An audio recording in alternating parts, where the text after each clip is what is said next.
You're now listening to Sound Talent Media. Check out more shows at soundtalentmedia.com. You've got a great idea for a small business, but you just can't get it off the ground. You want to be your own boss, set your own hours. Well, new year means new opportunities, and Shopify's got you covered to help get your venture off the ground. Shopify makes it easy to manage your growing business.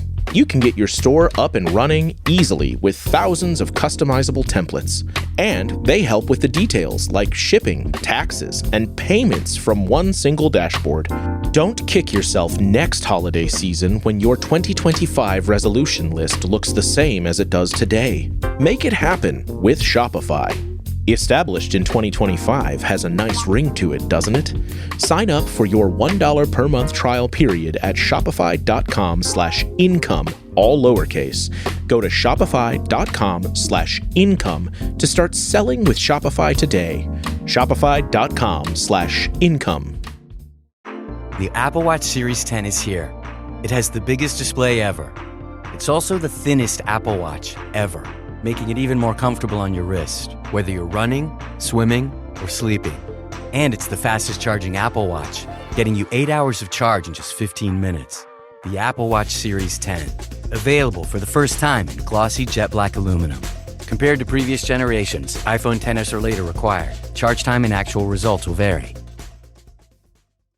What is up, good people? Welcome back to another episode of the podcast. This week, I am talking to none other than Mr. Drayton Farley.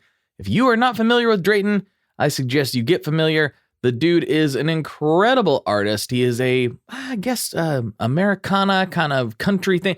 It's a difficult label to try to fasten to things because you call somebody country and they might get a different image in their head than what I assign to that. It's a little different than, say, I guess every genre is that way. Let's just say I really like his music, and if you've heard my opinions on the country genre before, that probably gives you some semblance of an idea of what that means. He is very, very good, and what I didn't know about him, which we discuss heavily on this episode, is the dude is a total metalhead. So, of course, we hit it off famously. And the dude is super cool. I think you're really going to like his story. We relate to each other a lot. It was kind of like looking in a weird mirror in some ways. Obviously, I do a different thing, but our paths were so similar in so many ways. It was really, really interesting. Not a lot of gear talk on this episode, but a lot of life talk. And I think, honestly, that's my favorite kind of episode anyway. I think you're really going to like it. I want to get into this right away, but one quick reminder. I am at NAMM. I am actually flying out the day after this episode publishes, so if you are in Anaheim, let me check my calendar, the 23rd through the 25th, then please, January, I know people are listening to this in the future, January 2025, the 23rd through the 25th, I will be at the Anaheim Convention Center. I will be in between Hall C and Hall D right at the entrance. Please come say hi. I'll be there most of the time. Anyway, that's enough nonsense. Let's get into this episode with Mr. Drayton Farley. Here we go.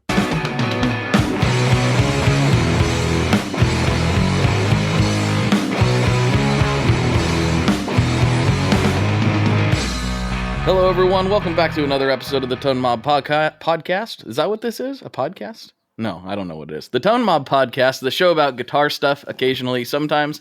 I'm your host, Blake Weiland, and with me today I have Drayton Farley. What's going on, dude? What's up, man? It's good to be here. Man, I'm excited. I'm excited to have you. I've been following you for, I think when I sent you a message, I said a year, but now that I think about it, I think the first time I caught you was actually at Farewell Fest in Bend. Yeah. Which is probably 2-ish years ago now? Yeah, that was 23. So yeah. 2 years, yeah. Yeah, so it's been a little longer than I thought. And you've been just killing it so far, but I don't know your story. I know your music, but I don't know your story, so I thought it'd be fun to get you on and talk about that. I'm sure you've told that story a few times, but I'm not sure that my audience is going to be familiar. Yeah, for sure. Where do you want me to start? The beginning. When did you start getting interested in music and as a kid, I imagine? Yeah. So I was around probably 5th or 6th grade. So how old are you then? Like 10, 11. So, yeah, Something about like that. 11. Yeah. Yeah, so my older sister Amber got a guitar, and she'd had for a while. She got it for her birthday, and she had started kind of learning a little bit about it. Just teaching herself chords and stuff. We had one of those like the chord posters from Walmart, on the wall, and so uh, whenever she would go to like a boyfriend's house or go out to a movie with a friend, I would sneak in her room and like take the guitar out from under her bed, and so I would start teaching myself the chords off of the poster on her wall.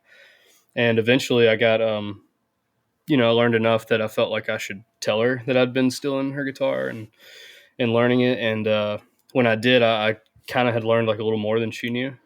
And so, There you go.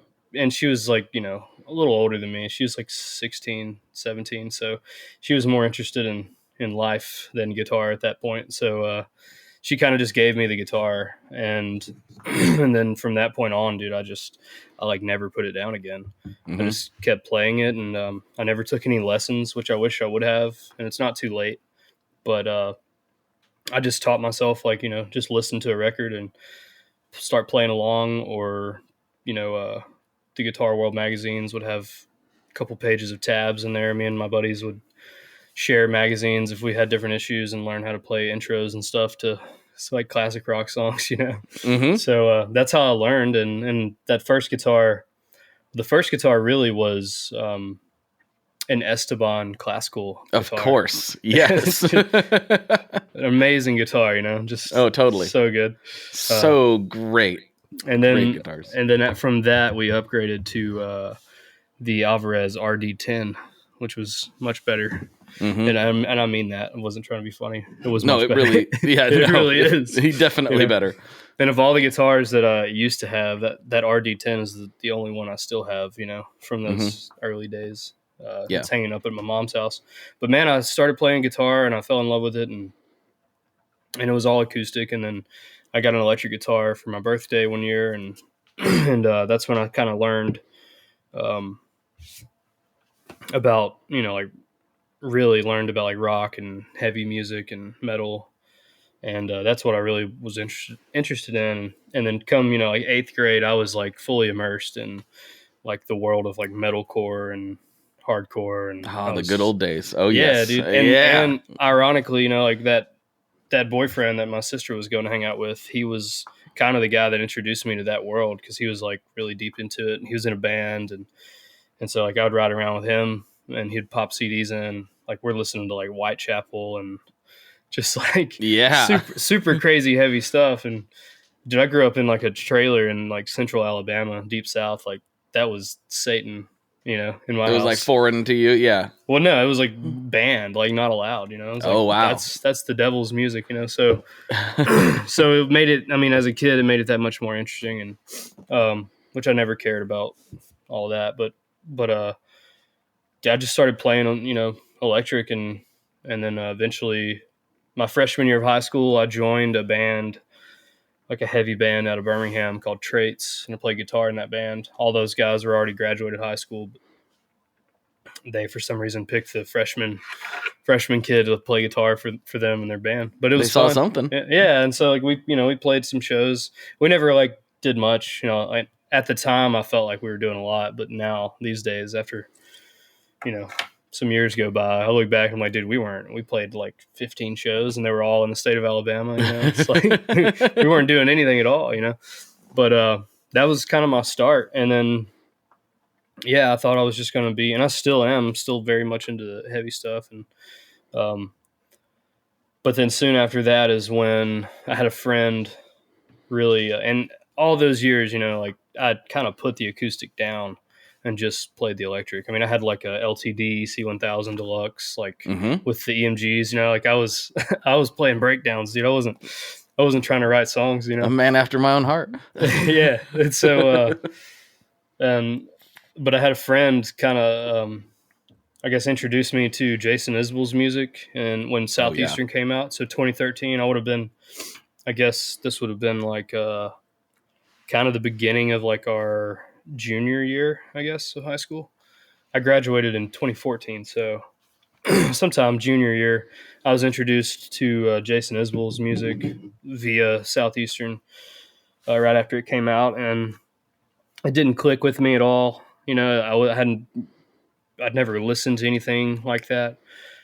And by like that, I mean like, you know, like country music or rock music that wasn't just like over the top layered, like produced in a studio somewhere that was on the top 40 hits on the radio on FM, you know? So like, that was my first kind of taste. I was very familiar with like the underground world of metal. Like I knew all those bands, you know, but like, I didn't realize there was an underground world of, you know, like country or alt country or whatever the hell you want to call it, you know? And, so after a few listens to that record, I kind of, you know, still didn't quite understand what I was listening to and didn't appreciate it really at that time. And then Jason came through Birmingham. They played a show at Iron City, and me and my buddy went to that show. It's like sold out. Sturgill Simpson was the opener. And oh wow. Yeah, dude. Wow. Yeah. So like and I think like this was like one of the, I could be wrong, and I don't know. I hope no one that matters about this topic hears it and corrects me, but I'm pretty sure like that show, like Iron City in Birmingham, which is like, I think like an 800, 900 cap room, you know? Wow. Like that was one of like that was like the turning point, I guess, for that band. And like, that was when they started selling things out, you know, left and right. And then right before they, you know, pretty much graduated into that next tier of, you know, band. So I got to see all that kind of, and it was seeing them live that really made it all click for me, like what they're doing. And that's when I was able to go back to that record, really hear it this time. And then that's when I really heard like the songwriting. And specifically, like there's a song on that album called Yvette. And I remember, I don't know why at the time, like I was wanting to buy a hunting rifle, and I really wanted a Weatherby. And like he literally mentions Weatherby in this song. And so I think, you know, as like a junior in high school, that just clicked with me and made me kind of lock in and listen to the words. And that's, you know, that's when I decided that's what I want to do, like if I can. And then, you know, Sturgill opening that show that night too introduced me to him. Yeah. And from there, like, here comes Tyler Childers, and then now there's John Moreland, and now I'm listening to James McMurtry, and now I just discovered who John Prine is. Oh, and, man. You know, now a whole lot of things are happening, and this is what I want to do, you know. That's really interesting. My wife and I were just having this conversation. So I'm a little more musically diverse than she is, but she is very drilled in on the country Americana, you know, thing that's going on. That's like her whole thing, and has been for like the last 5 years. She's always been into it, and I've always been into it too. Right. But she's really into it. Yeah. So, you know, obsessed with it. Yeah. So she knows all of the stuff. She's always showing me new artists, and she's totally drilled in on it, which is nice because I don't have to be, and I just get to harvest the cream of the crop, at least as far as my tastes go. Yeah, it's like what the radio used to be. Like they're giving you the good stuff. You know, exactly. It's been great. Filtered out. Well, she sends me everything, so I do have to filter a little bit, but yeah, right. for my own taste. But you're definitely in there, and it's just interesting to me to hear, because I grew up listening to Waylon Jennings, Merle Haggard, 90s country. That was my whole thing. I'm just like a little bit older than you. So it was that was what I grew up listening to. And then the metalcore and all the heavy stuff came as a teenager, similar, but I never really stopped listening to country. So when Southeastern came out, I was pretty much already primed for it. I was not. I was not at all. I mean, I remember telling my buddy that introduced me. I was like, dude, I don't like this, man. Like I was like, this isn't my cup of tea, you know? Wow. And yeah, but it took, like I said, it took a few listens and then seeing the band live to make it all click for me. But yeah, I wasn't primed at all, man. I was still like heavily into the metal stuff, you know? So growing up, when you said your family was like, you can't listen to that stuff, not in my house. Yeah. What were they listening to? Everybody listens to something typically. What kind of music was around? Dude, I mean, honestly, like, I don't have a whole lot of memories of what everyone else was listening to. I am the youngest of 5 kids. Okay. So I was born in 95. So I can say I'm a 90s kid, but we all know like you don't really start retaining until you're 5 or 6, you know? So like technically my earliest memories should be 2000s, but you know, got lucky and have 4 older siblings. So all through my childhood, from like early childhood to late, you know, I was being introduced to like all the music that my brother and my 3 sisters had listened to, which was like Chevelle, you know, Mudvayne, Seether, Green Day, you know, all that stuff. And some of the, some like Ryan Adams, you know, which was strange, I guess, because I'd been listening to Ryan Adams, but I didn't realize how big of a role he really played in, you know, the kind of Americana-ish world, if you want to call it that. But yeah, I mean, that's so my sisters, they were all listening, and they would listen to a lot of like contemporary Christian music, and there was a lot of like top 40 countdown CMT stuff going on around the house, you know. Sure, of course. A bunch of Brad Paisley happening, and Tim McGraw, which that's kind of what Mom would listen to in the car when we were riding around. She would have, you know, usually like whatever the 102.5, the Bull. They were playing, you know, man, everybody has the Bull. The Bull, yeah. Like you already, I can say less now because you already know what was coming. I know. Yep. And then my dad really like, he listened to a lot of just like Journey, Pink Floyd kind of stuff, Guns N' Roses. And so I was kind of introduced to that by him.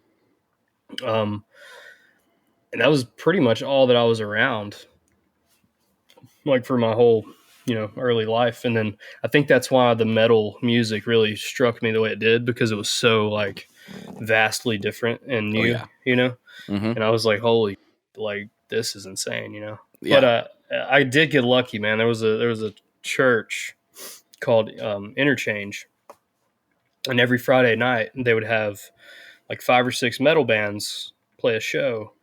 And I mean like metal, like death metal to metalcore to hardcore to like whatever. And but it was called The Fish.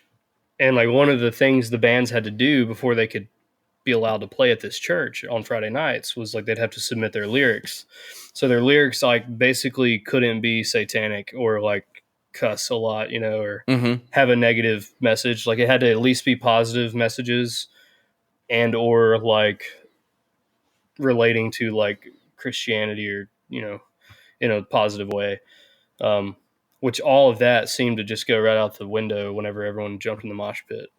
So it doesn't matter. And like, and the truth is like these bands were like, you know, singing positive messages, but that was like, that allowed me a place, that allowed me as a kid to like tell my parents like, hey, it's at a church. Like, this isn't weird. Like that no one's drinking. There is no alcohol. Like, you know, and so they were cool with me like going to all these like metal shows like every Friday. Pay $5 and you see like 6 bands, you know. And so nice. And we'll do it every Friday all year, you know. So it's like that's awesome. Let's go. Yeah. So that's kind of how, you know, that fostered like a something in me, I guess. And really is why I ultimately became, I think, a musician, was that music, like, you know. And but it wasn't hard to like start when I kind of got away from that as far as what I like to do and started playing acoustic guitar and writing songs and singing. I've always like, me and all my siblings sing for some reason. Like I grew up around them, walking around the house singing all the time. So I just started singing. And so I think somehow I just naturally like picked this songwriter acoustic thing up very quick. Like it didn't feel hard at all. And I'd been writing lyrics like while I was in the metal band. Like I would write lyrics but they were much different. And they were, you know, it was not even close to, you know, I wouldn't even call it, I mean, it is, but the two things, they're apples and oranges. Like you just, you know, the songwriting style of a metalcore band versus, you know, a folk singer-songwriter are vastly different. You're thinking about completely different things too. You're like, oh, I want, you know, oh, we got a breakdown coming. Like, I wish you know, a lot of time, and I'm like a huge like hip hop fan now, and dude, like there's just some you can say in hip hop or metal that you could never do it. You could never put that in like the kind of music that I make, which sucks because like, but you could maybe use the things that I'm saying in those other genres, but you know what I mean? It's just, it's kind of, I might just switch to like metal. You think that, but then when I was looking at my, my most listened to last year, and if you had put a gun to my head and made me guess, I would have said probably Knocked Loose. But it wasn't. It was Amigo the Devil. Oh, and nice. So if you that's a little bit of a counterpoint to what you're saying, I think. Do you use Spotify? Apple Music, but they started doing Spotify-like things. Yeah, I noticed. Right. Yeah, I was trying to see. Yeah, my top songs. I was surprised. Let's see. Yeah, my top 5 was First Person Shooter by Drake and J. Cole. Okay. My second top song was Middle Child by J. Cole. Third was No Role Models by J. Cole. 4 was a bar song by Shabuzi. 5 was Speyside by Bon Iver. 6 was Jacksonville Skyline by Whiskey Town. And then 7 was Not Like Us by Kendrick Lamar. Man, that song's so good. I know it was supposed to be a diss track and like all that. It's just a good song. It's so good. Dude, have you listened to Kendrick's new record? No, I haven't. GNX? My God, dude. The dude is just absolutely and who the hell am I? I'm some white kid from Central Alabama. I know nothing about any of this. But he's so good though. But dude, like that, yeah, man. Kendrick is the king of this whole thing. Yeah. He's incredible. Like I'm not that into that scene. I do listen to more hip hop than people would probably think. But man, I just remember when that track dropped, I was like, oh yeah, I wasn't paying any attention to the beef. Zero. I was 100% invested in the beef. Were you? I didn't even know it was going on until like 3/4 of the way through. Dude, I was texting all my friends that cared. I was like, dude, did you see? I felt like a kid. I was like, why do I care? I was literally on tour, man. Like, I don't know what I'm doing right now. No, well, you're having fun. If they're going to do it and they're going to put it out there, you might as well. It doesn't hurt you, Yeah, like Drake's security guard got shot apparently. And I was like, oh, God. Like, really? Yeah. Oh, I didn't know it went that far. Well, at his house, like the security guy that mans the gate to his mansion or whatever. Yeah, there was like a drive-by like during the midst of all that, and that dude got shot. And then you have to wonder, too, as crazy as people are, was that related? You know what I mean? It's like... Yeah, I think that they came out and said like it wasn't, but still, who knows? Me putting my suspicious hat on, I'm like, it could have just been some lunatic, because that happens too. Obviously, yeah. That happens a lot these days. But at least we know about it more now. Well, yeah, I think that's the reality. Is we just know about, everyone talks about how horrible everything is, and I understand why. I think we just know about it more. Yeah, I think so too, man. I mean, I'm sure that with technology and stuff, getting better through the years, like things probably increased a little bit. Population increased, so like, sure those things increased, But I think the reality too is that it's probably been pretty balanced the whole time. We just all have a direct, like, mainline IV of news straight to our brain 24/7, Well, and even if you didn't have social media, right? If it was, I'm just thinking about when group messaging started happening in mass. Yeah. How fast information can travel. Oh, yeah. Even in small communities, it's like, oh, what was that bang over there? I don't know. Text the neighborhood. I don't know. Yeah. What's going on? Yeah, in 5 minutes, like, Roger's like, blew up a can of gas on accident, Oh, okay. Yeah. Damn. Yeah. Which is like probably normal for you, and it's kind of normal for me, but some other people may not be used to things blowing up around them. Yeah, no. Where are you from? So I'm from Portland, Oregon. Okay. But what a lot of people don't understand about Oregon is they think of Portland and they think of, baristas with nose rings and all that stuff. And that does exist. That's definitely a thing. It's a stereotype for a reason. Hi, I'm Vincent, and I'm here to talk about the Mercury X. My dad's always going on and on about how cool Maris is. He really went off on one about the Mercury X the other day. He said something about a 4,800 hertz sample rate and 99 preset locations and 33 banks, and something along the lines of the most advanced reverb pedal ever devised by man. That's all true, but I only care about one thing. This pedal sounds sick. So make sure you check out the Mercury X and all the other fine products at Maris.us, as well as fine retailers worldwide. All right, Dad, now can I have my Pocky?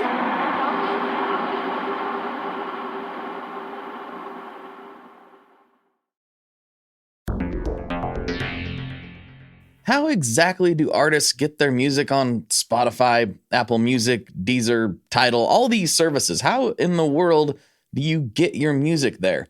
Well, in the past, you had to use something called a record label. But these days, you can use DistroKid. DistroKid is the absolute easiest way to get your music up on streaming services.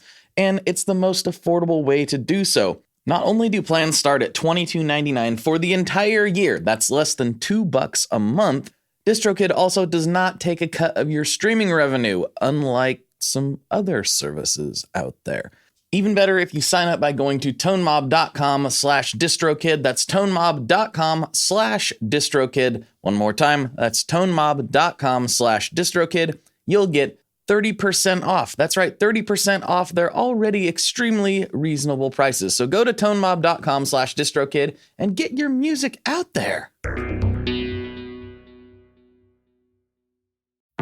Flex your business with an American Express Business Gold Card. You'll earn 4 times membership rewards points on your top 2 eligible spending categories, like transit and electronics, each month, on up to $150K in combined purchases per year. Plus, you can now earn 3 times membership rewards points on flights and prepaid hotels booked on AmexTravel.com. Terms and points cap apply. Learn more at AmericanExpress.com/business-gold. Amex Business Gold, built for business by American Express. But you get 20 minutes outside of Portland.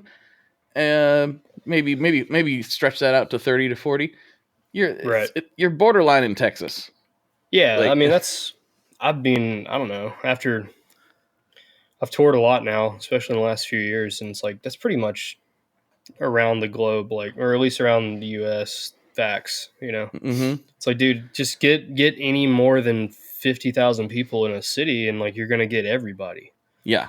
You're going to have everything, you know, get out of that city 20 miles and you're going to be back into like what you could call the countryside. Like, you know, it's everywhere, man. There's no difference. It's pretty weird. I remember my dad like started touring with us, and we were, and he's like pretty well spent. He used to travel for work doing granite, like going to like major cities, working on buildings and stuff. But like, I don't know. We were somewhere in like this, I can't remember where we were, but my dad was with me. We're on tour, and this like chick walked by, like full goth, like leather black skirt, like fishnets, huge platform boots, you know, had like a blue hair, like probably 30 different piercings in her face. And my dad was like, he was like, it's kind of cool. I was like, see, like all people need to do is get out more, man. Like, you know, a lot of people from where I'm from would see someone like that and be like, you know, have nothing but bad to say about that person. But like, probably might be the coolest person here, actually. Yeah, if you knew. Yeah, you would know. If you took a moment to, you know, meet them. That's, I mean, it's not exclusively true, but I don't know. Most of the people I meet or most of the people I really enjoy are weird to some degree. So, you know, you have to be, man. Like, you have to. The people that aren't weird are the boring people. You know? Yeah, nobody wants to hang out with boring people. No, dude. Well, they're the people that are, you know, they're a little closed-minded. So, which is not the room I want to hang out in. No, you know. So, it's interesting too, man. Like how, I don't know how far this podcast gets off track, or if there's it can go anywhere. That's the beauty of it. That's what's awesome. Like, dude, the truest saying that's ever been said was like, you are the company you keep. You know, like, man, the minute that you start surrounding yourself with like people that are thinking outside of a box, or like have a wider scope on the world, you know, and beliefs like the same minute like everything starts to change. I'm from like this tiny little town that like everyone pretty well thinks the same, looks the same, talks the same. Mhm. You know, they all do this. It's like very hive mentality kind of thing. And then which ultimately made me grow up in that, you know. So when I started finally like getting out traveling a lot, like it was so nice to like have like all these kind of built-in ways of thinking just shatter, and then all of a sudden like the world opens up to you, or you open up to the world, actually, is what's happening. But Was it difficult growing up in an environment like that and having obviously some internal feelings that didn't match up with those thought processes? like in the middle of it, like while growing up in it? Yeah, well, you're growing up and going like, man, I don't really want to do the same things that all these people are doing. Yeah, dude. Yeah, for sure. No, it was and I'm not like knocking like my family or how I grew up or any of that. It's just No, like, it's not. It's bad. It's just like it's not just for something me. something that I, and a lot of it now, like at the time, I mean, we were talking about a teenager, so I was actively trying to rail against it, you know. Sure, And so, sure, like, yeah. like my intention here is to destroy this thing, you know. But now there's a lot of parts of it where I'm like I yearn for, you know, Mhm. like I don't really live in a small town anymore, and like I wish I did. Like I live in a subdivision, dude. Like my neighbors are right here. I hate it. Like I really do. Like we're gonna buy a house hopefully this year sometime, but like that's what we're doing right now. Is like we've been looking like, man, we've been looking at land in Kentucky, dude. Like, which is so cheap. It's so insane. My wife showed me a house last night. It's 5 bedrooms, 3 baths, and it's on like 100 acres for like $250,000. Oh, it hurts my West Coast heart. Bro. That sounds amazing. I know. I'm like the house that I like, the neighborhood we live in right now. Like these houses are like selling for 400,000, and it's not a 5 bedroom. It's not even close to 100 acres. You know, it's not even a whole acre. It's like, what are we doing? Like, so we should get out of here. But no, I think the earliest thing that I remember, like, kind of going against the grain a little bit with like where I'm from is like skinny jeans, dude. Skinny jeans were like a big thing. Very, very much what everyone was wearing, like that was in the heavy music, you know. And it's yeah. So all of a sudden, you know, it's like skinny jeans and Toms shoes. And like, Yes. I'll never forget, dude. Like I started wearing Toms to school, and I remember this one guy walking into school one morning, like made fun of me and was like, dude, he was like, those are girl shoes, you know. Started making fun of me for my shoes, and which I never was like bullied or picked on, you know. But I've always been like a little bit bigger of a guy, so I guess maybe that helped being a kid. But no, this guy was absolutely like roasting my ass. Like he was making fun of me for these shoes I'm wearing, and I basically told him to like fuck off or whatever I said. I was like, I don't care, you know. And then like, you know, 2 years later, like Toms were the shoe. It was like that was the cool. And like same dude that was making fun of me, he ended up with like more pairs of Toms than I had, you know. So I'm like, but I don't know. That was probably like my first memory of like going against a certain way of life or being a certain way. But people look at you like you're a little weird, you know. Like most of the dudes are wearing like boots, driving trucks, and wearing camouflage jackets to school, you know. And I'm like wearing skinny jeans and like a Whitechapel hoodie, and I'm wearing like ripped up Toms, and my hair is long, and but I mean, I like that, you know. Yeah. I'm glad that I don't look like everybody else right now. So that helped a lot. Now it's weirdly like even talking about like just the way you dress and stuff, man. Like I was talking to some of the guys in my band on last year's tour, and I was like, dude, I'm kind of like I feel like in the little niche world that we exist in, like as artists, I was like, I feel like everyone's dressing the same. You know, I'm like everyone's got a pearl snap denim on now and like Takova's boots. I was like, I'm kind of over that, dude. Like I'm about to just like, dude, I'm just gonna wear hoodies now on stage, and I'll wear some Adidas running shoes and a hoodie. Like who the fuck am I trying to be? Like, you know what I mean? Right. Yeah. It's kind of, yeah, It's I an don't know. interesting. It's an interesting thing though that you're right. Like every scene though does that. Whether you're talking about the niche metal world or the street punks all start looking the same. The folk punks all start wearing kilts, and like every scene starts to converge on itself. And then eventually there's somebody that's like, no, I don't want to do that. I want to do this. And then maybe that becomes the new thing. And then that starts the whole process over again. So maybe in 5 years, we'll see everybody, wearing Whitechapel hoodies and Adidas on stage. Yeah. These shows. Who knows?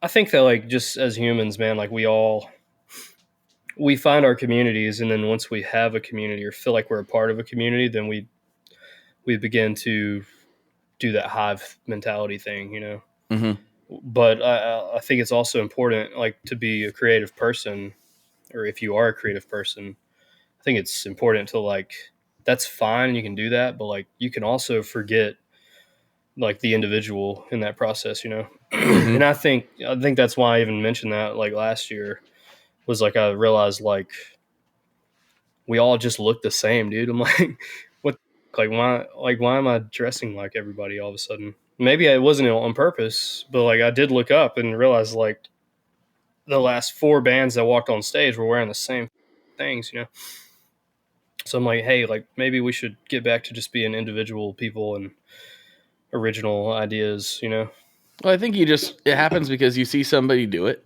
and you're like, that looks cool. I like that. And then you're like, oh, well, I want to do it. Yeah, I mean, 100%. Or, in this case, it's like, oh, people are looking back at pictures of their grandpa being like, that guy looks cool. I want to look like him, Dude, I'll tell you, man, that is some crazy. Like, looking at old pictures of just, like, the way people used to dress. My God, man, like, what happened to us? Like, look at, like, dude, like, I'm wearing, like, a graphic camouflage hoodie right now. You've got, like, a graphic baseball tee thing on. Like, dudes used to, like, be in straight up, like, tweed suits. Like, I can't do it. No matter the circumstance, like going to feed the horses, man. But he's wearing like a whole get up, Yeah, and I don't think that you have to just like necessarily just drill into comfort all the time. Otherwise, you become sweatpants dude, and that's not me. I'm not gonna do that. Yeah. But at the same time, I know those dudes were sweaty. Oh yeah, they're also probably just for the lack of anything else. Like that's probably just what that was just the clothes that people made. That's true. T-shirts weren't really a thing. Yeah, they weren't, I guess. But it's still cool though, man. Like if you look at like New York City in like the early 1900s, dude, everyone looked like a baller. Like everyone looked the same. Like I don't know how like people walked into a large crowd and like, like if a woman like got separated from her husband good luck. Early night, yeah, like she'd have to like turn. He's in the gray hat. Yeah, he's in the straw fedora, like with the like well, they all are, I guess it's not. I mean, that's exactly what we're talking about, though, right? Now it'd be like, oh yeah, I lost my husband. He's in the black T-shirt. Okay. Yeah, he's in the cargo shorts. I don't know. The New Balance shoes. There he is. Yeah.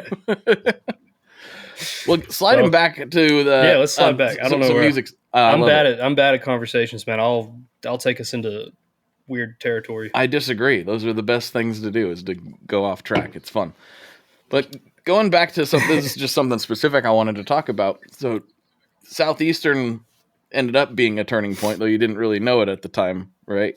How crazy was it for you the years later to be getting shout outs from Jason, here and there? As I think that was a lot of how people found you, dude. Probably on the internet anyway. Yeah, no, it was very weird. Very cool, very weird. I mean, it's no secret, and I've never lied about it. It's obvious if you listen to my music, like, dude's a huge inspiration, and of course. One, I just love the music. Two, like, when I fell in love with the music, I had no idea who he was or where he's from, but the dude grew up like 2 hours north of me, and like he also grew up in a little town in Alabama in a single wide trailer. Like there was just a lot in common there, and so it was fascinating to me. And so absolutely, like huge inspiration. Yeah, I think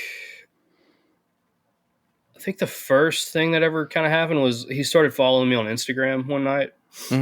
And like, so my wife's logged into my Instagram too, and she like kind of helps me call messages and has for years now. Like, especially like when I had a few songs kind of like blow up on like TikTok and Instagram, like back in 2021. And I was still working a full-time job, and dude, I was getting hundreds of messages a day, and a lot of them were like people like wanting to pay me $2,000 to come play at their house, you know. So Right. I was like, and I have to work. I worked in a Mercedes-Benz in a factory building cars, and so like there was like a strict no phone policy. So while I'm at work, like she would like delete or move like the work messages over to like a, you know, flag them so that I could go back and look at all of them. So so she's always like been a part of like keeping up with messages and like that on social media for me. So one day I'm like in the living room, and she just like walked in, and she was crying, which is funny, and she'll probably be mad if she finds out it said she was crying. But she like walked into the living room. I'm like watching TV or something. She like hands me her phone, and it was like, Jason Isbell started following you 30 seconds ago or whatever it said. And I was like, holy, like that's weird. That's real weird, you know. But it was cool. It was exciting. And it was mostly not because like, oh my God, Jason Isbell's following me.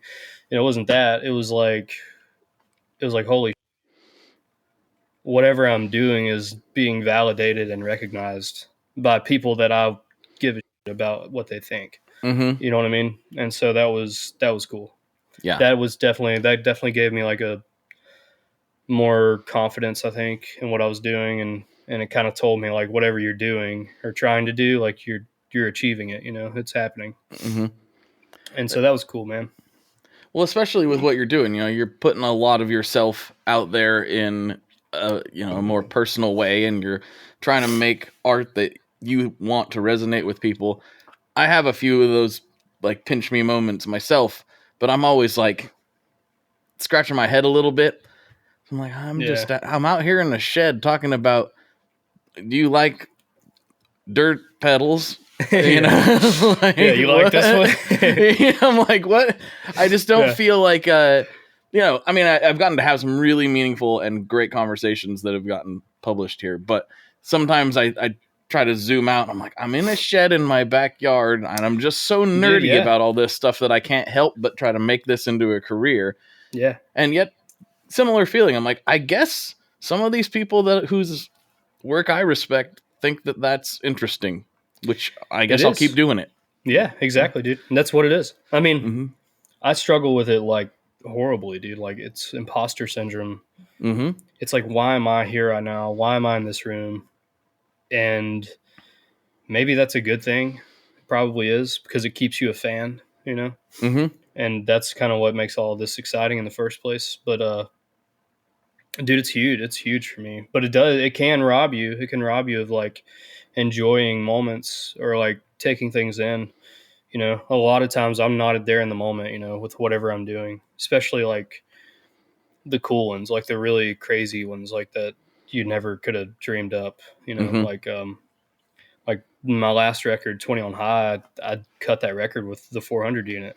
Oh, man. You know, basically. That's so cool. I mean, well, I had everyone except for I had Peter Levins play on keys and Kristen Weber played fiddle. So, but everyone else was 400 unit guys, you know. So that was like kind of like the whole time I'm in the studio trying to make this record, I'm just like, what am I doing here? And why are these guys a part of this? You know, which ultimately kind of took me out of the room a little bit. Took me out of a room I didn't necessarily want to be taken out of, because like, this is important for me to be in the room right now. You know what I mean? Right. And I wasn't starstruck, and that's not what I'm saying. I'm saying like, it's just weird. It's imposter syndrome. It's I think having a certain level of it is good. It's always uncomfortable, but I do think it's good. I think when you start feeling like I'm the man and I should be, you know, that's a problem. That's a problem. And I can wholeheartedly say it. I've never really felt that way.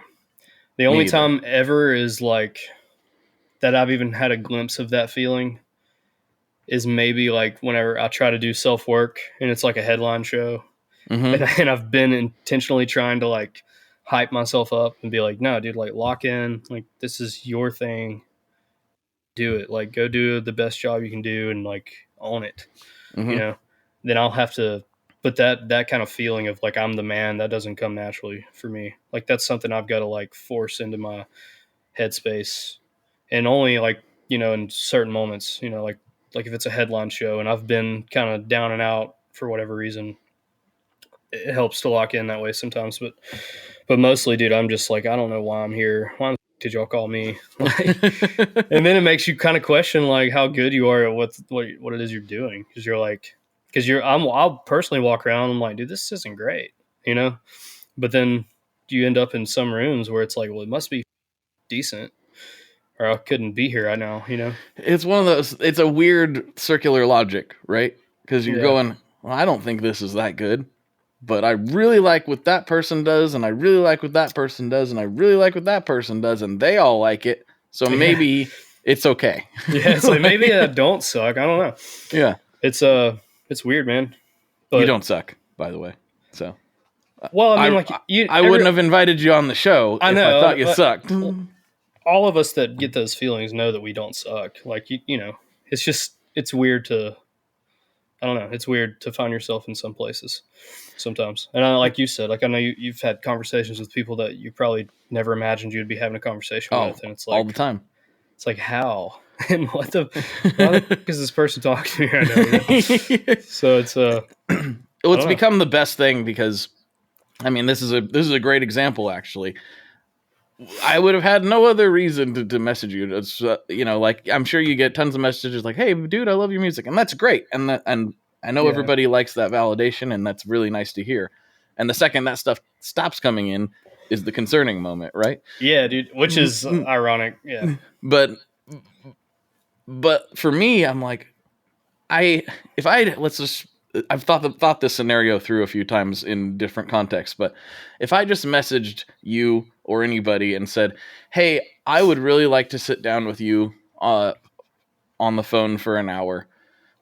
I'm random guy." You'd be like, "Well, probably not the best use of my time." But then I'm like, how about we sit down on the computer for an hour and we'll record it and we'll publish it for thousands of people to listen to.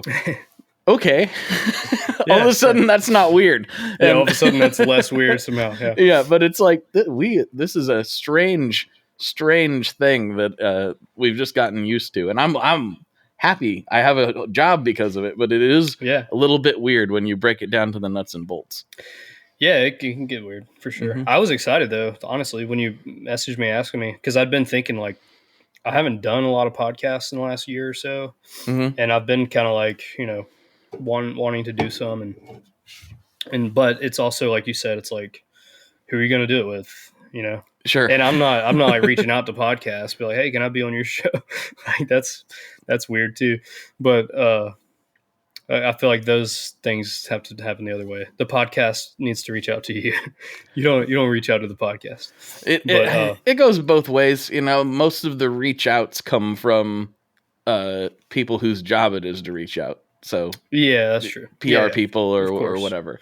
Right. So that does happen, but I do a lot of reaching out myself, and a lot of, you know, there's a lot of crickets sometimes, and that's fine. I've gotten used to it. Oh yeah, man. It is what it is. And not everybody's comfortable. That's totally understandable too. I don't take it personally. Yeah. I mean, me, like whenever it's time to do a podcast, I'm like, I don't know what I'm about to say. And I know me too. Like if I start talking, like it just gets off into me wearing skinny jeans when I was 15 or whatever. I'm like, how the did we start talking about that? I thought you were just going to hit me straight up with like, you know, like what are your favorite acoustic pedals or something. And then now I'm talking about wearing Toms and getting bullied. You want to hear, like, I use this example all the time, but one of the best episodes of this show is probably 20. I think it was right during the thick of everything, probably during 2020. Yvette Young came on for, I think, the second time, and she challenged me. She said, "I want to do the longest podcast you've ever done." Oh, wow. And I was like, game on. Yeah. This is say less. You don't know what you just said. Yeah, Here we go. I will admit, I got her to tap. I wasn't Oh, Nice. Good. I wasn't done yet, but I could tell she was. Yeah. But she got into the territory of, she was talking about how she physically reached out and touched her sleep paralysis demon. Oh wow. That's how far we got down the crazy train. Like it was an insane conversation. It was so good. Have you ever had that happen? No, I haven't either. I it's a weird thing because they say the more you talk about it and the more you're aware of it, the more likely it is to happen to you. I could see that. But Yeah. I've never, I mean, I sleep pretty good. I don't. yeah. I mean, I've definitely had a few memorable moments of sleep paralysis, like 100%, but I've never had like a sleep paralysis demon. You never saw the man or whatever? No, I've 100% woken up in hotel rooms before and like couldn't move. Whoa. Which is weird. That's terrifying. Yeah, it's very weird. But I've never had like some little red guy jump on top of me or anything like that. Typically, my understanding is like that it literally looks like a black shadow guy coming. And it's weird because so many people say the same thing. And they kind of like peek around the door. Right. And it's like, and you can't move and you can't do anything. And they start coming up to you. And it's like, I don't want that. No. Nobody wants that, dude. No, but she did though. She like, well, I don't know if want is the right word, but she like became interested in it. And she's the only person I know. She like physically was able to break the paralysis and reached out and touched it. Yeah, that's wild. Yeah. It's one of the craziest stories. Did she like feel it? Like she could physically feel it? It seemed like it. Yeah, it's, and then obviously she wasn't like fully in a normal state. So what does feeling mean? What does any of that mean? Yeah. It was probably all just in the head, but maybe not. I don't know. That was on the Patreon section, and the patrons of the show were like, you have to publish this publicly. Yeah, right. So I was like, all right. This story has to be told. Yeah. So all that to say is the skinny jeans, that's just scratching the surface. We can get a lot weirder skinny than jeans that. have nothing on a whole demon on top of a whole demon crawling on you in the middle of the night.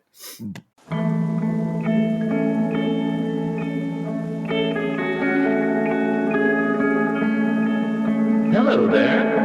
I'd like to introduce you to your new best friend, the Chase Bliss Audio Lossy. Lossy is a collaboration between Chase Bliss and Goodhertz. And it's meant to give you some control over those weird digital artifacts that come with very compressed audio. You're hearing it right now. All the changes that are taking place are strictly coming from my playing dynamics. I'm just interacting with the pedal and letting it do its thing. In some true stereo goodness. If you'd like some more details about Lossy, I'd invite you to head over to chaseblissaudio.com. You're gonna like what you find. Don't miss out on the last few weeks of football action with Prize Picks, the best place to win cash while watching the playoffs. The app is simple. Pick more or less on at least 2 players for a shot to win up to 1,000 times your cash. Download the Prize Picks Daily Fantasy Sports app today and use code FIELD and get $50 instantly when you play $5. That's code FIELD on Prize Picks to get $50 instantly when you play $5. You don't even need to win to receive the $50 bonus. It's guaranteed. Prize Picks. Run your game. Must be present in certain states. Visit prizepicks.com for restrictions and details. Kroger Delivery has one mission: to deliver the freshest food right to your door. That's why our drivers are pros. Our trucks are refrigerated. And when it comes to low prices, we always deliver. With $20 off your first order of $75 or more, there's no better time to get in on the action. Mission accomplished. Restrictions apply. See site for details. But in the spirit of the show, you obviously talked about some of the early guitars, and you strike me as a little bit of a gearhead. What's the rig journey been like? Now you're playing a lot of acoustic, of course. But yeah, I only play acoustic, honestly. Dude, it's all kind of come through. I don't know. I mean, at first, um, because of that RD10 Alvarez, like I was just like, these are pretty nice, you know. Mhm. And like my mom used to take me to guitar stores when I was a kid, and I would never even ask for them to open the case. Like the Martins were always behind like a glass case, you know, and Mhm. I never even asked because I just knew that was absolutely not affordable. And if I it up, Oh like, boy. Yeah. yeah, like somehow, like, you know, mom and dad are gonna have to go to the bank and like try to take a loan out to pay off this Yeah. guitar. And I'm gonna be mowing lawns the rest of my life. Yeah, I'm just gonna Mhm. be screwed, man. So like I never even asked, never really even touched a Martin. So like for the longest time, like Alvarez was my thing. And then and I always like I had for years, man, I was just like, dude, if I could like graduate into like a vintage like Yari or Yairi, if you want to say it like that. Yeah, I'm not sure how you pronounce that, but I know what you're talking about. I think it's technically Yairi, but it's Yari because I'm a dumb Alabamian. But dude, I finally got a Yari and loved it, and they're great guitars, really.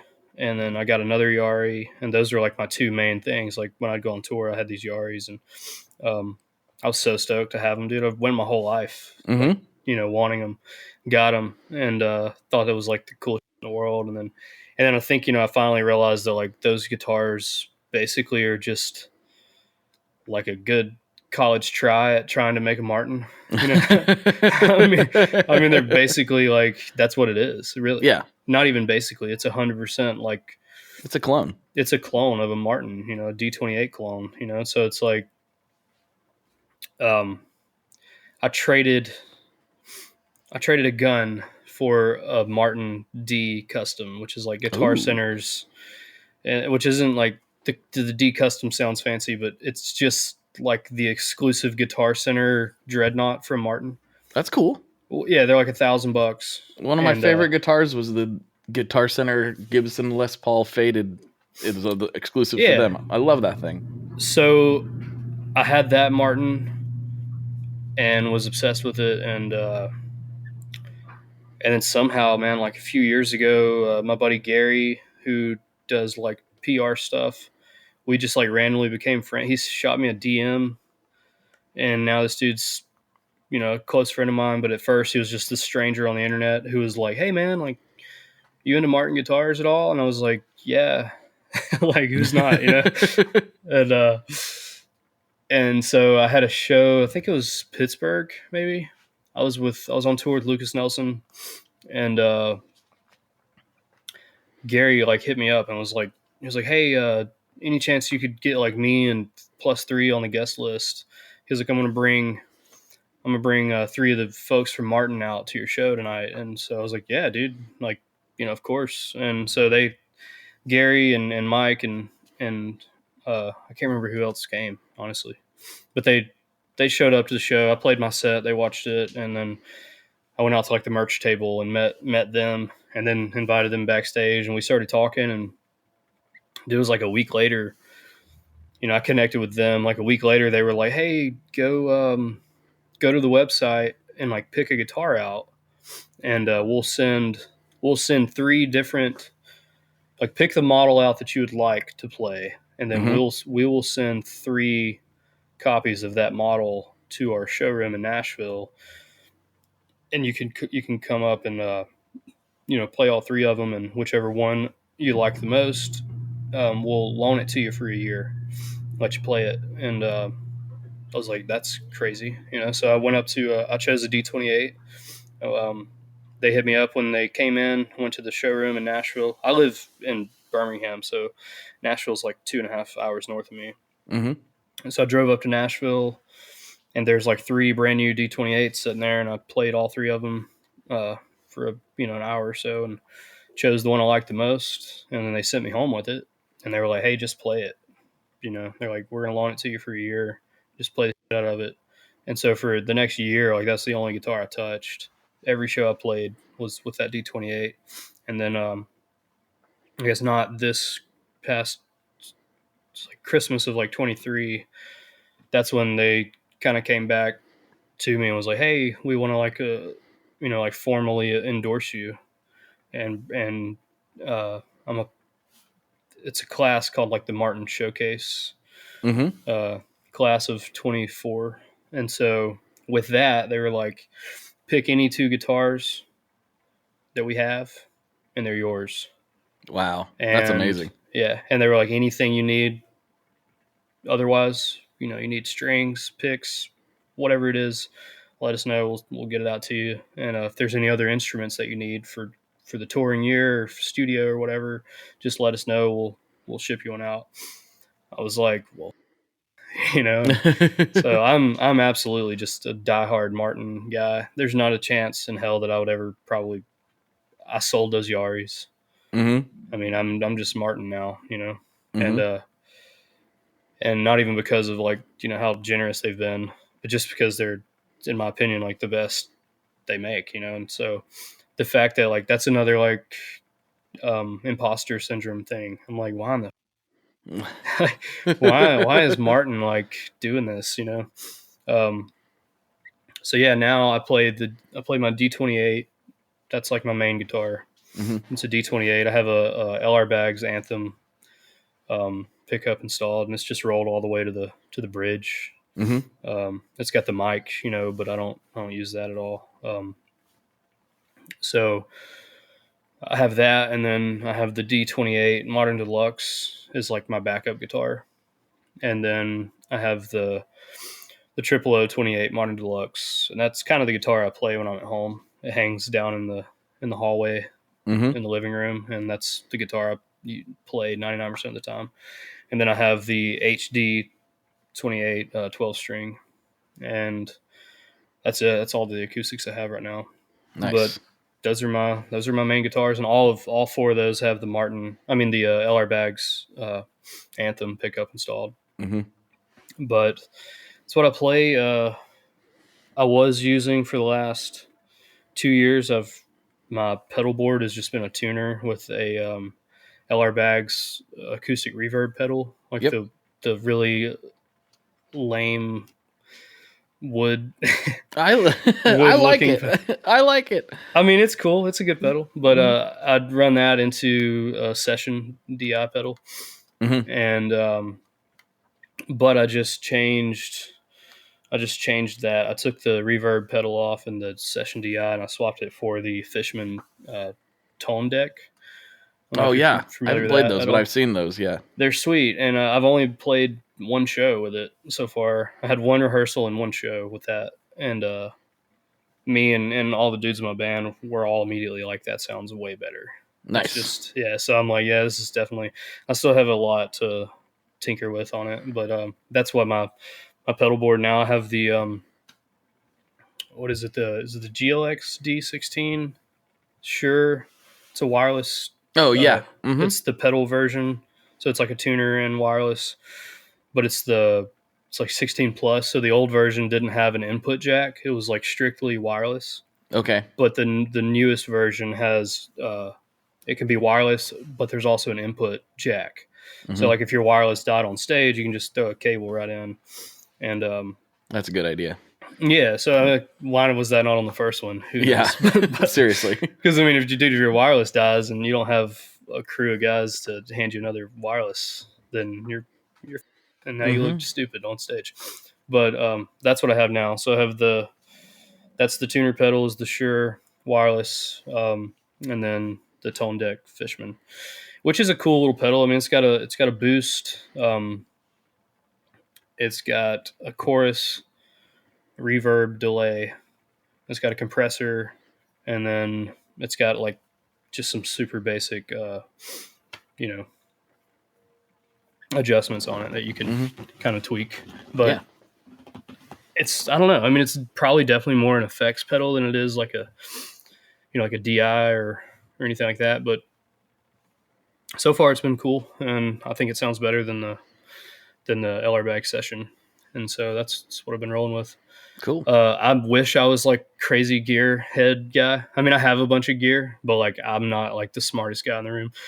I have a bunch of cool, and I'm certainly humble enough to tell you that I don't know what all this thing does. Well, hey, you know what? you got my contact info. We can nerd out about it Yeah, anytime. yeah. Anytime. I didn't spend any time learning to play. I spent all my time learning what fuzz pedals I liked. So Yeah, that's kind of me, man. Yeah, that's how I feel. I'm like, damn, dude. Like I skipped a lot of practice time. me too. And it's so true, dude. Like, it's a funny meme, like in the guitar world, at least. Like you see it all the time. It's like guitar players when they learn that like more expensive gear doesn't mean that they get better. You know, That's not my understanding. that's like, Wait, what? yeah. But I mean, I feel, dude. I mean, I don't know. I feel that way, especially in the world of like electrics. Like I've got a couple nice electric guitars. They're too nice for me to confidently like break out. What are they? And like, because I'm like, dude, a guy that's as bad as I am shouldn't be playing this guitar. You know what I mean? What? I have the Duesenberg Star Player TV Phonic. Oh, those are great. Yeah. It's so sick, dude. But again, it's like, dude, I am not worthy of that guitar, you know? And then I have, I just bought a new American Pro 2 Strat. Mm-hmm. And then I only have 3 electrics. And then I have it's a Telecaster, but it's like, I can't even remember the model. It's so stupid. Like the name, it's like super limited edition deluxe Telecaster. Or some shit. It's a Korean Tele that's like $1,000 new, but it's basically a Les Paul, you know. It's 2 humbucker. It's got it comes like factory with like a pearly gates and a 59 humbucker. They're sweet. Cool. I mean, that's cool though. It's a Tele that's not a Tele, you know. It's Mm-hmm. like it's literally a Les Paul, but it looks like a Telecaster. It's pretty sweet. But yeah, those are my electrics, and I don't, you know, like I said, I barely play them, dude. And I did kind of go for that TV Phonic because, you know, it's hollow body and the pickups are really sweet, and so like you could definitely get away with like it's certainly a great like rhythm electric guitar. Mm-hmm. And you can definitely do a lot of like the same you would be doing on an acoustic on that. And it's kind of built, in my opinion, like around that world of rhythm and stuff. Mm-hmm. So, which is all that I'm going to be doing really in my band, at least. I mean, I definitely don't walk around telling people I'm a guitarist. You know? I think I'm becoming a songwriter, and I'm definitely probably a better singer than I am songwriter or guitar player. But, you know, I think I'm good enough at all 3 that I can make it work. So, You're making it work. You're making it work great. Man. I'm making it work, dude. Yeah, I love it. Yeah, so the guitars, though, like the electric guitars, Mm-hmm. you say you don't play them very much, but when you do play them, what are you plugging them into?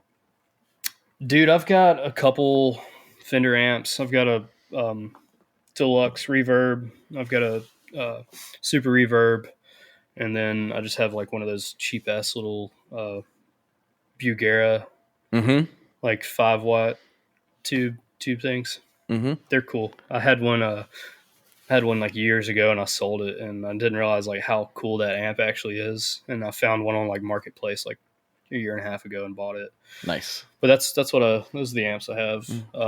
Super Reverb is one of the best amps ever made. So yeah, they're great, man. That's not a bad choice. No, they're really good amps. And again, dude, I'm like, dude, these are some great gear. Like, where's the player? You know, where the hell is he at? If that was a qualification, then I'd be in big trouble. So yeah, but don't worry again, about that. mean, yeah, that's just how I feel because I've been around. Like, I used to think I was like pretty decent at guitar, and then you like, you know, like Jimmy in my band is the guitar player, dude shreds. Mm-hmm. You get in the room with Sadler Vaden for an hour, and you're like, come on, man. Like, dude, I'm not even touching it. Leave Like, some for the rest of us. Why don't you? Literally, man. Like, I see those dudes pick a guitar, like especially in the studio, and I'm just like, dude, fuck all y'all, man. Like, all right, well, look, while y'all are figuring that out, I'm gonna go try to start writing another song. You know? Yeah, I'll be over here doing whatever it is that I do. yeah. But yeah, that's usually, and I have like those go-to licks. You know, everybody does, I think. Oh yeah, and mine are like it's like these like really lame like blues scales that I just go to immediately, which are cool. And like I've muscle memory, have played them so long that like if all you got to see me do is pick an electric up and play that for like 30 seconds, you'd be like, this guy's pretty good. But that's like if I pick it up and I play that and then put it back down, put it back, yeah, then I'll have every person in the room fooled, you know. So that's me. Me, I just have the drop the low string down. Okay, 0 1 0 0 0 1 0 0 0 0 0 0 1, and then I'm done. That's all I got. Yeah. Dude, I mean, I'm definitely more confident with like metal, like for sure. Interesting. Like I can do like all the cool metal. I can even like sweep pick a little bit, you know, like. But when it comes to like doing some kind of country solo or that, dude, just count me out. I'm not your guy. Well, that's you got me. I can't sweep pick for nothing. Every time I try, I'm like, "What is this? Stop it! Just go back to the chugs. Just do what you do." Dude, I'm so good at chugging. It's ridiculous. Like, that's just you got to embrace the chug more, man. Maybe we could. I've even done like some, you know, like tremolo type metal before, and Jimmy be like, "Dude, I can't do that." Hey, and I'm like, "Dude, well." I don't, Like, I don't know that you would want to do that, Jimmy. I really don't think that you want to do that. Everybody's got their thing, though, right? That's fine. True. I mean, I guarantee you, if you make a metal record, I'll be first in line, ready to go. Dude, I really would love to just like join a metal band as a guitar player. I would love that. I would have so much fun doing that. Like, if I could do my thing and tour, and when I'm not on tour doing my thing, than just be in a metal band and play guitar. I think that is a totally feasible thing that could happen. So like, I don't know, you're into metal? Like, oh yeah. All right. So like, you know who Gideon is? Mm-hmm. So like Jake is like my best friend. He's the drummer and the songwriter for Gideon. Oh man, I love Gideon. Yeah, dude. And so I've been like telling Jake for like years. I'm just like, dude, because they only have one guitar player. Mm-hmm. Like they've got Tyler playing guitar, and he's great. He's amazing, and he can do it all. But I'm like, man, look, like I'm sure Tyler would love a break. And like, I can book my schedule around Gideon's, and like I can be all second guitarist. I would just like you guys to tour together. I mean, yeah, I just don't know what world that would look like. I would love to. It would be amazing. I don't know, like. There's a huge crossover though for like the kind of music I make in metal.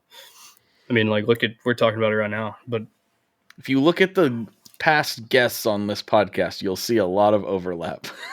Dude, it's like I'll wear like a Kubla Khan Texas hoodie every now and then. If I post it, or a Knocked Loose shirt or Gideon, anytime I post something on my Instagram where I'm wearing something like that, there's always like a dozen comments. People are like, "Holy." Like Knocked Loose shirt, what? Yep. You know, I'm like, dude, what are you doing? Like, why do you listen to me and Knocked Loose? I do. Like, you're not mentally stable. That's why. That's also yeah, that's also true. Yeah, like I know all I need to know about someone's mental health whenever they tell me they listen to my music and Gideon. You know? I'm like, you've learned a lot about me in this little session together. Yeah, man. I'm like, well, damn, we're the same. You know. Well, dude, we've cracked that hour mark, and I've got some classic questions that I wrap this podcast up. I ask everybody the same questions, and then we'll slide over to Patreon and see what kind of shenanigans we can get into over there. Yeah. But before we do that, I like to give the guests the opportunity to take the floor. You know, you've got a few thousand people's ears right now. You can say whatever you want to say, shout out whatever you want to shout out, say hi to your grandma or whatever you want to do. Yeah, cool. Well, hey, y'all. Thanks for letting me be a part of the community. Thanks for letting me do this episode. My name's Drayton Farley. I'm from Central Alabama, singer-songwriter. I guess you could call it country, Americana, alt country, whatever you want to call it. You can find my music wherever you get music, Spotify, Apple, iTunes. There's a couple records you can go chew on. See, January 10th, 25, I'm releasing a cover of Time by Pink Floyd, acoustic. I'm so excited about this.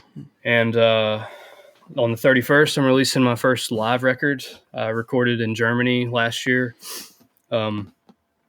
And then I have a brand new record that I haven't even announced yet that I will be releasing this year. It's a full band records. My buddy Sadler Vaden of the 400 unit produced this one too. Yeah. So thanks for listening to me ramble, but go find the music. Go check it out. I hope you like it. Beautiful. Beautiful. All right. First question. What is your favorite Boss pedal? Probably the tuner. Most popular answer. You're gonna go stick with the tuner? You're not gonna expand? You're gonna go for the tuner? I don't know. What is it? Metal Zone? That's pretty cool. I mean, that's the other most popular answer. Well, I love it. Yeah. No, I think there was a listener that was cataloging all of the answers to this, and I think maybe he got bored because they were the same answers. The TU2 and the Metal Zone were top contenders for sure. Metal Zone's pretty cool, man. Yeah, it's a good time. You just gotta know how to use it was the first pedal that I remember plugging into at Guitar Center when I was a kid and being like, oh, that's how they make it sound like that, you know? Yeah. Oh, that's the answer. Yeah, that's the thing. Mm-hmm. All right, final question. What is your favorite kind of pizza? Oh, dude, my favorite pizza is I've never had it anywhere else. There's like a local joint to us. It's called All Original. And it is Alfredo, like spinach, Alfredo, bacon pizza. Oh.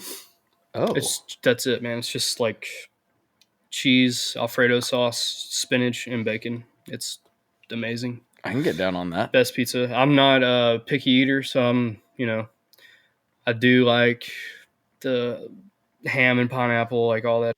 You're not going to hand me a pizza that I'm not going to eat. But my favorite pizza is the spinach Alfredo bacon. Absolutely. All right. I like that. That's a bit of a unique answer. I don't think I've heard that one, but that sounds great. Yeah, it's I would totally so good. get on that. It's the best thing. All right, Drayton, thank you so much for hanging out. I really appreciate you taking the time. We'll see what kind of nonsense we can stir up over on Patreon. Yeah, man. All right. For Drayton, this is Blake. And as always, folks, good luck and good tones. All right, folks, I hope you enjoyed that episode as much as I enjoyed recording it. Drayton is amazing. Please don't let him fool you. The dude is super talented. Go check out his music wherever you get music. The dude rocks. I love his tunes, and that's why I invited him on this podcast. So please check him out. And please go to Patreon if you need more. Patreon is a huge support. It's $5 a month, and you can get access to extra episodes. Yes, extra episodes and the ad-free feed. I know ads are annoying. I apologize. I do my best to keep them as relevant as possible to everybody here, but they are literally what pay most of my bills. So please support the show, and I'll keep them coming. I've got some insane invites to do some insane interviews this year. I cannot believe what 2025 is shaping up to be already. Thank you all so much for all the support over all the years. I appreciate you. And don't forget, again, I am at NAMM as this episode publishes the 23rd through the 25th at the Anaheim Convention Center. Come say hi. I'm at the Stringjoy booth. And yeah, you know what? That's enough. That's enough for today. Love you all. Thank you so much. I will talk to you on the internet very soon.